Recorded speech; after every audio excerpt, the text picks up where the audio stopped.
guests on board. That was kind of unusual. Yeah, this is a challenge. Natasha, there was some miscommunication, but the birthday cake came up when there was gas missing. I think going forward, whatever I say goes. And I'm happy to take responsibility if I'm wrong. Give me a break. Ugh. We don't need to air grievances in front of everyone. Come on.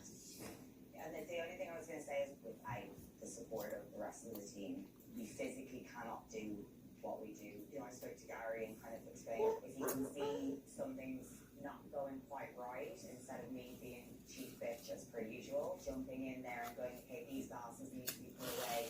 We're gonna get there, yeah. I'm not having a go, but I'm just saying when we started to receive that support, it changes the whole experience.